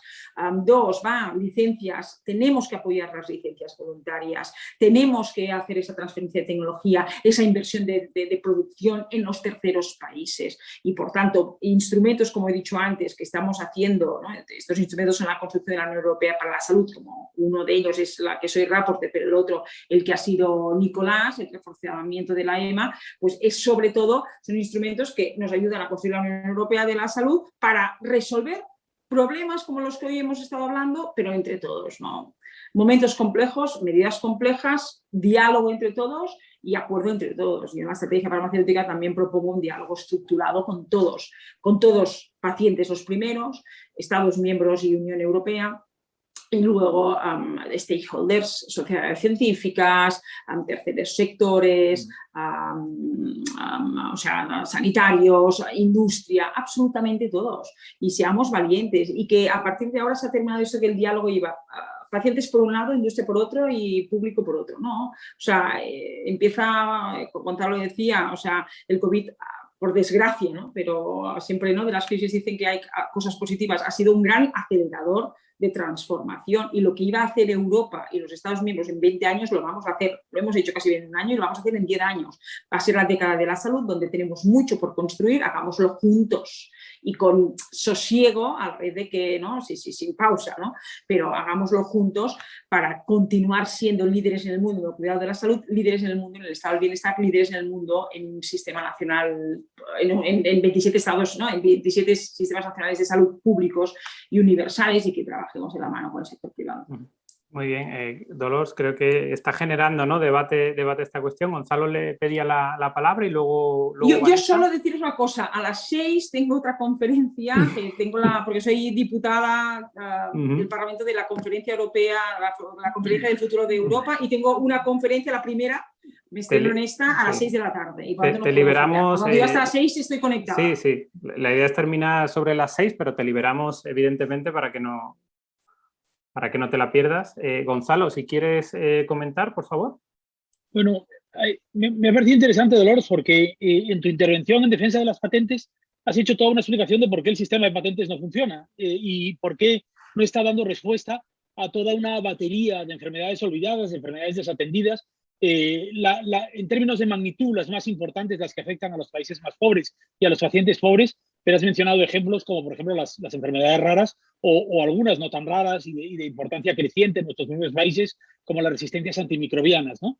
De lo que se trata aquí, lo que nosotros estamos pidiendo, es que el sistema, el ACWIC, el Acuerdo de Propiedad Intelectual de la OMC, cumpla el propósito para el que fue creado en el año 95. No haga otra cosa diferente de eso. Y todas las herramientas que están disponibles, porque lo que se pretende aquí con estas licencias obligatorias o con estas exenciones o licencias voluntarias, si fuese la posibilidad, no es más que poner en marcha las herramientas del propio sistema, ¿no? De hecho, un colega mío, Rafael Vila San Juan, que conoce muy bien este asunto, repite muchas veces que la exención de las patentes sería posiblemente la salvación del sistema, porque el sistema demuestra que es capaz de autoajustarse cuando las circunstancias lo requieren, ¿no? Cuando el sistema permite comportamientos obscenos por parte de las compañías o por parte de los países que las apoyan, no me acuerdo exactamente si tú eras ministra cuando España negoció el Sofosbuvir y el caso de la hepatitis C, me parece que sí, ¿no? Es un ejemplo que no me acuerdo si eras tú o coincidió antes o después. Bueno, España en aquel momento le dio las orejas al lobo y entendió muy bien lo que ocurría con miles de pacientes de hepatitis C, mi suegra entre ellos, entendió muy bien cuando un sistema, incluso un sistema tan garantista, tan rico, tan bien dotado, incluso en medio de una crisis como el español, se enfrenta al poder y a la manipulación informativa y la manipulación del mercado en realidad, porque esto es un oligopolio sostenido artificialmente con productos que tienen hasta 3.000 patentes asociadas a un solo producto para garantizar la perpetuación de un derecho que no les corresponde. Es decir, es una manipulación del sistema. Nosotros no estamos hablando de acabar con el sistema de propiedad intelectual ni introducir un sistema comunal de innovación, sino más bien de aprovechar las excepciones y las ventajas que el propio sistema considera y luego hacer todo lo demás. Y yo ahí coincido por completo con lo que has dicho. hay que hablar de transparencia, hay que hablar de compras públicas. Yo quiero saber por qué la Unión Europea ha sido tan reticente en materia de transparencia, por ejemplo, en los contratos con las compañías. Esta es un arma de negociación extractiva de las compañías en este asunto. Hay que hablar de la reforma del sistema de compras públicas. Insisto, tú decías, ¿qué puede hacer el sector público para evitar para conseguir que se invierta en estas enfermedades? Pues básicamente continuar haciendo lo que está haciendo. Es poner muchísimo dinero para que se investigue, permitir que los hospitales, los médicos, los pacientes estén al servicio de productos que desarrollan las compañías y de los que se lucran después las compañías, ¿no? Hay una desproporción intolerable en ese sentido y yo creo que esta es la conversación que está teniendo lugar, que además tenemos la suerte de que se produce en el contexto de un punto de inflexión histórico con respecto a la participación del Estado en los asuntos públicos. Hemos dejado atrás una manera de entender la participación del Estado en la economía y en la sociedad y estamos entrando en otra fase. Ojalá este asunto farmacéutico pase a formar parte también, porque es una pieza fundamental, no es la única, de esa salud global que, como decía antes, es mucho más que un derecho deseable, sino que se ha convertido en la base estructural de la seguridad y de la economía de los estados. Muchas gracias, Gonzalo. Le cedo la palabra a Vanessa, que había levantado la mano, luego Adrián y luego Nicolás. Vale, gracias, Pablo. Bueno, brevemente para dejar también el sitio al resto de compañeros. La propiedad intelectual y las patentes, ¿no?, como eufemismo de todos los derechos de propiedad intelectual, claro que son un problema del sistema de innovación, ¿no? Algunos puntos los comentaba Gonzalo.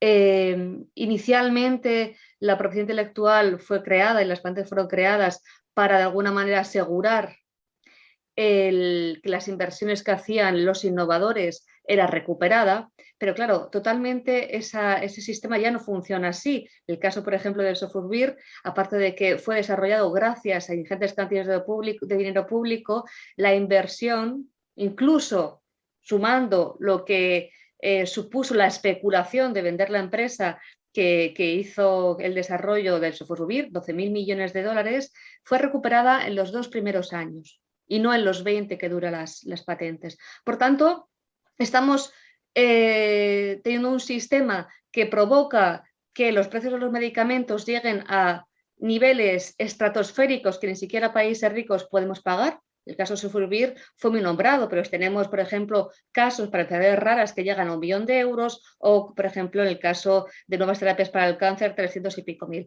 Entonces, es un problema en sí mismo, pero además también el problema se hace todavía más acuciante cuando se desarrollan medicamentos protegidos bajo patente con todo lo que eso implica de problemática en el acceso cuando ha sido desarrollado con dinero público. Y aquí ya el problema se multiplica por 2, ¿no? En el caso, por ejemplo, de las vacunas de la COVID, sabemos que solo la parte de I+D ha habido 5.000 millones al menos de dinero público. En el caso de AstraZeneca, el 97% ha sido dinero público, fundamentalmente de la Unión Europea y del Reino Unido. Todos los miles y millones de euros que Horizonte pone sobre la mesa van sin ningún tipo de condicionante para asegurar el retorno público de esa inversión y de alguna manera solventar los problemas que el sistema actual tiene. Decías tú, Dolors, y también lo apuntaba Gonzalo, ¿quién investiga en las enfermedades raras o en las enfermedades de la pobreza? Claro, en muchas ocasiones el sector farmacéutico, pero gracias y solo gracias al dinero público, porque se elimina cualquier tipo de riesgo. Las empresas no quieren tener ningún tipo de riesgo y ese es el problema, ¿no? Muchas gracias. Yo me sabe mal, pero me tengo que despedir de vosotros. No me critiquéis mucho. Pero bueno, Gonzalo, me sabe mal. Intentaremos que no te piten los oídos. Pero intentaremos con Nicolás debatirlo en el Parlamento. Yo creo que hay muchas fórmulas en la estrategia, Vanessa, justamente hablamos de esto que acabas de decir. Oye, pues todo eso que hemos invertido en el público, en investigaciones, como incentivar pues, a todas las necesidades médicas no cubiertas, luego eso tiene que haber un retorno, por supuesto, tiene que haber más transparencia transparencia, por supuesto. Pero yo creo que es muy simplista irnos a liberalización de patentes y nada más, sino hay muchísimas cosas que podemos hacer, lo podemos hacer juntos. Empieza una década apasionante en esta Unión Europea para la Salud y yo creo que tenemos que estar todos ahí con diálogo constante y construyendo juntos. Juanfe, de verdad, me sabe muy, muy mal, pero me voy ahora, salto de panel y me voy a conferencia europea del futuro de Europa. Muchísimas gracias. Gracias. A ti, Dolors, muchísimas gracias por estar. Gracias. Gracias, Dolors. Adeu, Nicolás. Creo que Adrián tenía la palabra. Qué pena. Bueno, no, todo va a quedar grabado, Adrián, y vamos a seguir reproduciéndolo en bucle durante un tiempo, porque esos temas es verdad que van a estar ahí sobre la mesa bastante. Sí, además está muy relacionado con la pregunta que me hacías. Voy a ser muy breve. Solo una puntualización, por un lado, es que no se habla solo del levantamiento de las patentes, de lo que se habla son el levantamiento de ciertos derechos de protección intelectual que no solo incluyen las patentes, sino que incluyen los secretos comerciales y los diseños industriales, copyrights, etcétera, etcétera. Esto, para que nos hagamos una idea, cuando nosotros hemos visto los contratos redactados, tapados por la industria farmacéutica, para no poder ver aquellos detalles que son relevantes para el número de unidades producidas, el coste de producción, etcétera, etcétera. Esos son derechos de propiedad intelectual. Levantar los derechos de propiedad intelectual permitiría al Parlamento Europeo, a la Comisión Europea, tener acceso, a la ciudadanía, desde luego, como un ejercicio de transparencia, tener acceso a parte de esos detalles. Que ahora mismo el debate esté entre no se tiene capacidad suficiente para producir o los países X o Y no tienen capacidad para producir, no está fundamentada en datos. Yo no sé cuál es la capacidad de producción a nivel global. No existe una estimación. No existe una estimación porque la capacidad de producción, las estimaciones de capacidad de producción son secretos protegidos por la legislación de derechos de propiedad intelectual, lo cual es otra razón para levantar los derechos, hacer una estimación de la producción para poder ver cómo los recursos serán distribuidos en el futuro, ¿no? Y luego hay otra cosa que es que no se habla lo suficiente y es que no es levantar los derechos de propiedad intelectual sobre las vacunas. Es sobre más aspectos, ¿no? Uno de los factores limitantes de la producción es la formulación del ARN mensajero, con las vacunas de ARN mensajero, en unas gotitas de grasa, ¿no? Bueno, pues la fabricación de esas gotitas de grasa está protegida por patentes. Nadie más puede producir esos ingredientes básicos, que son los cuellos de botella para la producción, porque están protegidos por la legislación de derechos de propiedad intelectual. Es decir, que no es solo levantar los derechos de propiedad intelectual que están controlados por Pfizer, Moderna, etcétera, etcétera, sino por otros fabricantes que controlan y que tienen cuellos de botella porque controlan el mercado. Es muy curioso. A mí me sorprende mucho. Es una cosa como muy meta de liberales económicos defendiendo por primera vez en lo que yo recuerdo de vida adulta la intervención del Estado en el establecimiento de monopolios. Es algo inaudito. En lugar de permitir que de verdad sea el mercado el que, ante un aumento de la demanda, sea capaz de aumentar la producción. Bueno, independientemente de esto, el sistema de patentes a lo que responde, o sea, la necesidad de revisar el sistema de patentes responde a una necesidad de evaluación de políticas públicas, que tiene que ser la base fundamental del desarrollo de políticas públicas. Tienen que ser evaluadas. Si tenemos un incentivo que lo que hace es convertir el conocimiento científico generado por instituciones públicas y privadas en activos financieros que lo que permiten es la especulación, el caso que ha planteado Vanessa con el Sofos Buvir y Pharmasset, que fue la compañía que lo desarrolló, financiado gracias al dinero estadounidense, que ese activo, esa protección del conocimiento permita comerciar con conocimiento generado a través de diversos, especular con el conocimiento generado, pues igual no estimula la innovación. Lo que sí que está estimulando es la asetización, la financiarización y el crecimiento especulativo de las compañías farmacéuticas, lo cual no tiene nada que ver con la innovación. Es decir, las patentes, aunque estuvieran muy bien pensadas, se han acabado convirtiendo en un instrumento más de especulación que de innovación. Por tanto, si queremos realmente tener un sistema de incentivos que permita socializar, impedir la socialización de riesgos y la privatización de beneficios, pues habrá que evaluar ese sistema de incentivos. Muy bien, muchas gracias, Adrián. La verdad es que ya hemos llegado a la hora, no hemos podido tocar las preguntas del público, ¿no? Que muchas estaban relacionadas con todo lo que habéis comentado, ¿no? De papel de lo público y lo privado, las industrias farmacéuticas como un oligopolio, ¿no? También de esa cuestión más general de la geopolítica, ¿no? De esa batalla que la pandemia, ¿no? Ha convertido en una batalla entre Occidente y Oriente, acelerando, ¿no? Tendencias que ya estaban ahí. Y hay la primera, ¿no? Que entiendo que está relacionada con ese problema de comunicación que ha habido a lo largo de toda la pandemia, ¿no? Principalmente por parte de los actores públicos, ¿no? Que han ido dando ciertos bandazos y confundiendo al público en general, y ha habido una sensación de cierta desorientación, ¿no? y confusión. Y además, si luego añadimos a terceros actores interesados en alimentar esa confusión, esa desinformación, ciertas ideas conspiranoicas, ¿no? Pues teníamos un cóctel ahí perfecto para ciertos problemas que estamos viendo ahora, ¿no? Pero viendo que nos quedamos sin tiempo, me gustaría simplemente plantearos, y para que lo respondáis en cuestión de 30 segundos, un minuto, a ver si podéis, una pregunta final para todos, muy general, que es ¿qué creéis que ha cambiado para siempre con esta pandemia? En el ámbito de la salud, si queréis ampliarlo a otro ámbito, adelante. Pero simplemente, ¿qué creéis que ha cambiado? En un pequeño titular. No sé quién se anima primero. Me animo yo. Para mí venga, Nicolás, que tenías tenías la mano de antes, perdona que no te... Para mí lo que ha cambiado sobre todo son las luces cortas. Quiero decir, no podemos volver a creer que la salud es nuestro médico de cabecera y cuando nos toca ir al hospital. Creo que la salud, vamos a tener toda la lección aprendida, y hablo no solo de los responsables públicos, sino también del ciudadano, que se va a dar cuenta y va a ser consciente, y ya es consciente, de que lo que ocurre en otra parte del mundo puede afectar de una manera muy grave en muy poco tiempo, y que para eso su principal defensa es construir estructuras fuertes de salud, no solo de proximidad, sino también en todo el planeta. Es decir, no pensar solo esto es bueno para mí, sino que puede ser bueno para todos. Y esto hay que construirlo entre todos, a nivel muy local, a nivel de los estados, pero también de organizaciones más globales y coordinadas globalmente. La Organización Mundial de la Salud puede ser un buen instrumento si la reformamos de una manera adecuada. Y por último, solo en la Unión Europea. Yo también estoy un poco preocupado por esta falta de transparencia existente en los contratos. Lo hice desde el principio, desde el primer momento. Fui de los primeros que fui allí a ver tachones.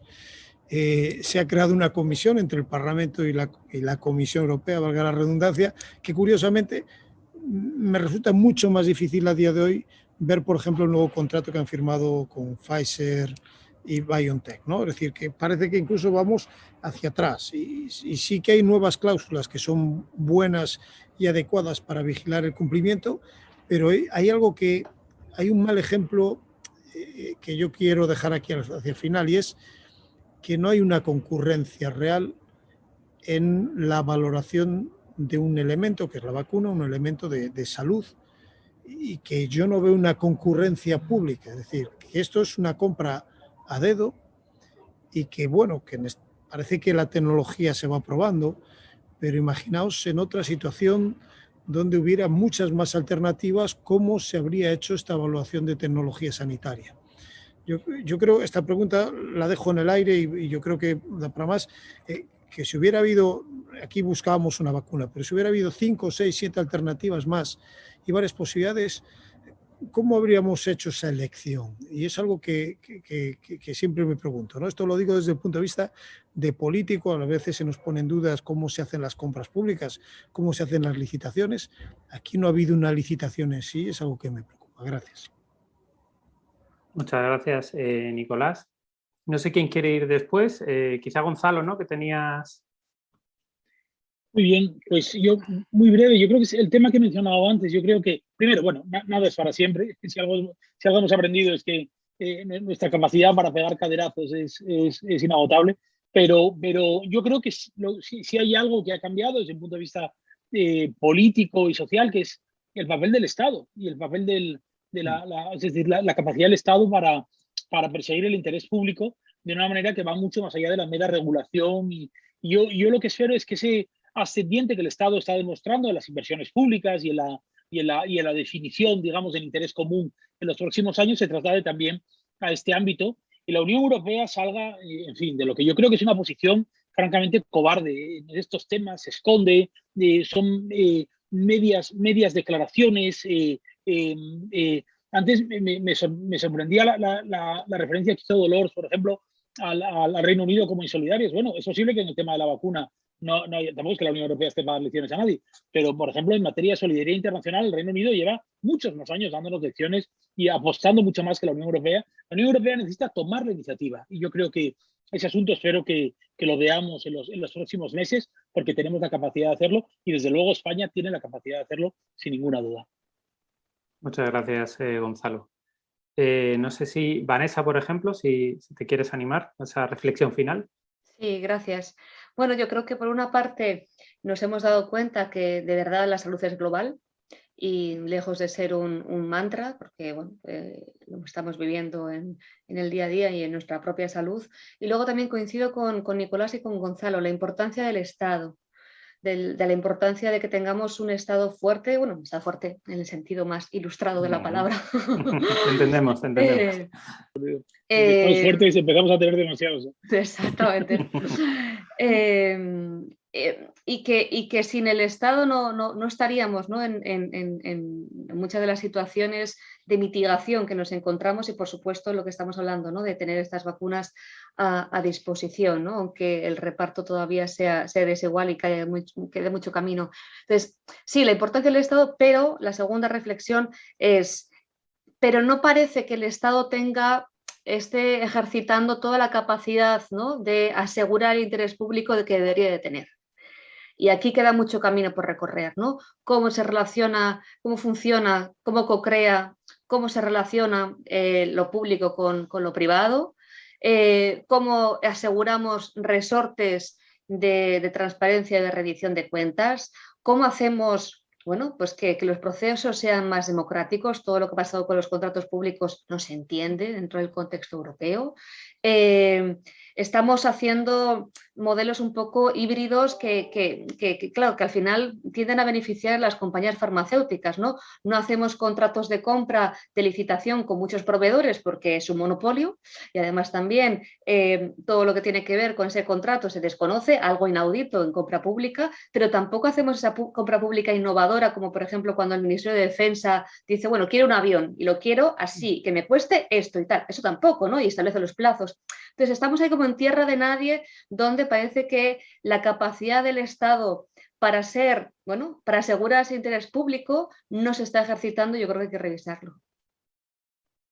Muy bien, muchas gracias, Vanessa. Y ya vamos a cerrar porque es que nos hemos pasado bastante tiempo con Adrián.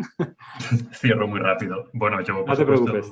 Estoy de acuerdo con Nicolás, con Gonzalo y con Vanessa sobre el papel del Estado, ¿no? Y bueno, el papel, llevándomelo a lo mío, un poco de la innovación como medio y no como fin, ¿no?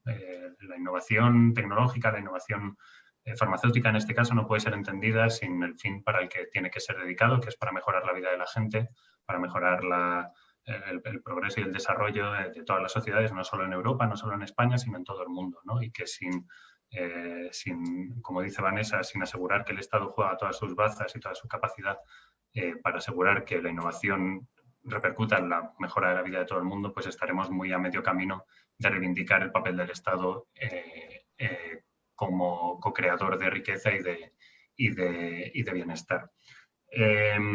Y por último, creo que ha sido fundamental cómo nos hemos dado cuenta del impacto que tienen todas las políticas, independientemente del tipo de política que sea, industrial, medioambiental, laboral, da igual el impacto que todas las políticas tienen en salud y la necesidad de establecer la salud como un objetivo fundamental en el desarrollo de políticas públicas. Muy bien, muchas gracias, Adrián. Siento que se queden sin responder algunas de las preguntas, ¿no? que han hecho los espectadores que estaban asistiendo y alguno ahora creo que está levantando la mano para intervenir, pero es que nos hemos quedado sin tiempo, es difícil, ¿no? Con 5 panelistas y un debate tan interesante, ¿no? Gestionar los tiempos, pero nos tenemos que marchar y pido disculpas. Habrá que organizar otro. Exactamente, sí. O sea, se nos ha quedado algunas cosas en el tintero. La pandemia va a seguir con nosotros, por desgracia, mucho tiempo. Y nada, les invito a seguirnos en futuras convocatorias y agradeceros a todos por participar y por estar ahí pendientes. Y yo creo que nos veremos en breve. Gracias a todos. A vosotros. Gracias. Muchas gracias. Gracias a Política Exterior. Gracias. También hay que decirlo aquí. Muchas gracias. Un abrazo. Gracias, Nicolás. Un abrazo a todos. Adiós.